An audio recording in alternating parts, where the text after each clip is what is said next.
आज स्वतः शिंदे साहेबांनी निर्णय घेतला, बहिणींना 1,500ची ओवाळणी डायरेक्ट 2100 रुपये करणार। 2100 रुपये देण्याचं आश्वासन आम्ही दिलं होतं, जे बोललो ते पूर्ण करणार असल्याचं उपमुख्यमंत्री एकनाथ शिंदेंनी सांगितलंय। लाडकी बहीण योजना ही आम्ही 1500 रुपयांनी सुरू केली, तर लाडक्या बहिणींना 2100 रुपये दिले जातील। या महिलांचं आधार कार्ड व्यवस्थितपणे बँक खात्याला लिंक आहे, त्या महिलांना 2100 रुपये येणार आहेत। लाडक्या बहिणींचा हप्ता आता वाढून 2100 रुपये झालाय, त्यामुळे बहिणीला आता 2 कागदपत्र जमा करावी लागणार आहेत। आता 2 कागदपत्र बहिणींकडून मागवले जात आहेत। आता हप्ता 2100 रुपये प्रमाणे असल्यामुळे 2 कागदपत्र बहिणीला अर्जंट जमा करावे लागतील। हे 2 कागदपत्र दिले नाही तर बहिणींचे मागचे पैसे जमा होणार, पुढचे पैसे बंद होऊन बहिणींना दंड होणार। हे कागदपत्र कुठून आणायचे, कुठे जमा करायचे, 2 मिनिटात लगेच पहा। स्वतः राज्याचे मुख्यमंत्री लाडके देवभाऊ यांनी देखील सांगितलंय की आम्ही 2100 रुपये देणार आहोत। आम्ही घोषित करू की पुढच्या महिन्यापासून 2100 त्या महिन्यापासून देऊ। 20 जिल्ह्यांची यादी फायनल, 1,35,00,000 अर्ज छाननीमध्ये मंजूर झाले व हप्ता सर्व बहिणींना मिळणार नाही। एप्रिलचा म्हणजेच 10वा हप्ता आता सरसकट मिळणार नाही, त्यासाठी आता वेगळे नियम लावण्यात आलेले आहेत। एप्रिलच्या हप्त्याची सुरुवात झाली आहे, पण बहिणींचे दादा म्हणजेच अजित दादा यांनी देखील वादा करून टाकलाय, लाडक्या बहिणींनो आपण पैसे देतोय। राज्यातील महिला आज खुश झाल्यात। 1500 रुपयाचा हप्ता वाढून 2100 रुपये झालाय। ज्या बहिणी हे 2 कागदपत्र जमा करतील त्यांना अर्जंट मध्ये 2100 रुपये जमा केले जाणार आहेत। पण 10वा हप्ता सर्व बहिणींना मिळणार नाही। 10व्या हप्त्या निवडक महिलांना मिळणार। 10व्या हप्त्यासाठी काही अटी ठेवण्यात आल्या आहेत, तर काही महिलांना इथून पुढे फक्त 500 रुपये मिळणार आहेत। दर महिना 500 रुपये मिळणार आहे। हा नियम नेमकं काय आहे, कोणत्या बहिणीला 2100 कोणाला 500 मिळणार, लक्षपूर्वक पहा। राष्ट्रातील 36 जिल्ह्यापैकी 20 जिल्ह्यामध्ये एप्रिल महिन्याचा 10वा हप्ता आणि 830 रुपये अधिक 25,000 रुपये अनुदान सोडण्यात आलेलं आहे। स्वतः मुख्यमंत्र्यांनी जिल्ह्यांची नावे सांगितलेली आहेत, बुलढाणा, खामगाव, अमरावती, यवतमाळ, वर्धा। थेट मुख्यमंत्र्यांनी जिल्ह्यांची नावे वाचून दाखवलेले आहेत। पुढे जिल्ह्यांची यादी सांगेल त्या जिल्ह्यामध्ये तुमच्या जिल्ह्याचं नाव आहे का लगेच पाहून घ्या की एप्रिल महिन्याचे 20 जिल्ह्यातील महिलांची यादी फायनल 10वा हप्ता 2100 रुपये प्रमाणे येणार आहे। सोबत गॅस सिलेंडरचे 830 रुपये जमा करण्यात येणार आहेत। मुख्यमंत्री साहेबांनी आदेश दिला की ज्या बहिणीला 2100 रुपये पाहिजे आहेत त्यांनी 2 कागदपत्र जमा करणं गरजेचं आहे। हे जर कागदपत्र जमा केले नाही तर मागचे पैसे वसूल होऊन पुढे दंड होऊ शकतो। त्याचबरोबर आता बहिणीला मेसेज येत नाही, कारण की बँक खात्याचं आधार कार्ड व्यवस्थित लिंक करून घ्यायचं आहे। तुम्ही आधी जरी केलं असेल तरी देखील तुम्हाला चेक करावं लागेल, अन्यथा 2100 रुपये येणार नाही, कदाचित तुमचं नाव यादीमधून रद्द होणार आहे। आता ज्या बहिणीला अजूनही मेसेज आला नाही त्यांनी नेमकं काय चेक करायचं आहे, नुसती मेसेजची वाट पाहायची नाही।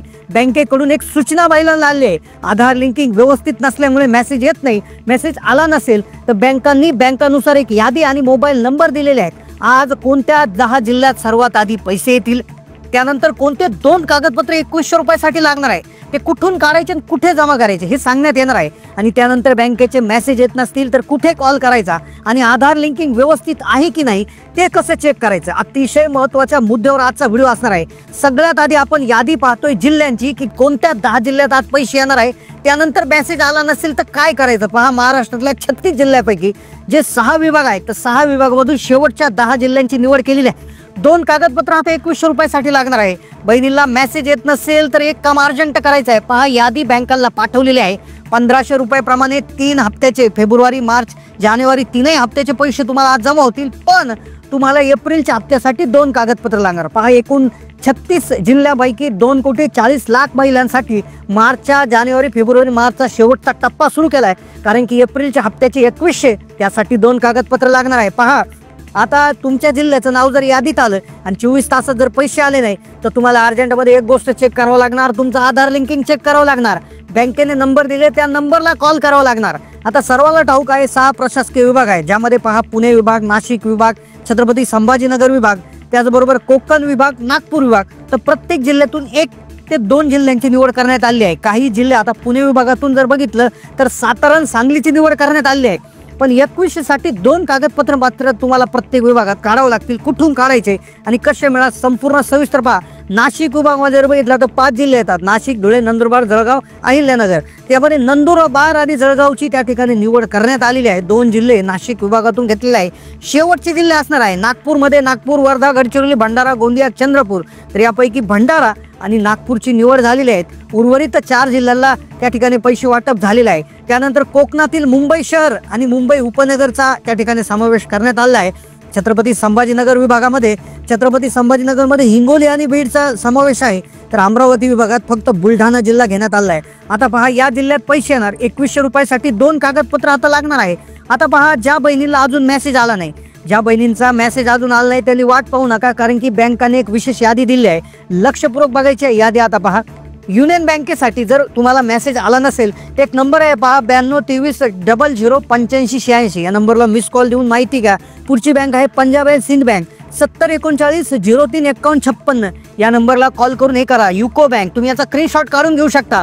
युको बँक असेल तर 1800 103 01 23 या नंबरला मिस कॉल द्यायचा आहे, तुम्हाला बॅलन्स समजणार आहे. कोटक महिंद्रा बँक 1800 27 40 110 नंबरला मिस कॉल द्या, बॅलन्स समजून घ्या. पंजाब नॅशनल बँक PNB 1800 180 22 23 नंबरला मिस कॉल द्या. आता पहा, तुमचं बँकेचं कोणतं खातं आहे. ओडिशा ग्रामीण बँक 80 10 10 66 86. बँक ऑफ बडोदा पहा 84 68 00 11 22. इंडिया पोस्ट पेमेंट बँक असेल तर 77 99 02 25 09 या नंबरला मिस कॉल द्यायचा आहे. पुढे आहे पहा इंडियन बँक.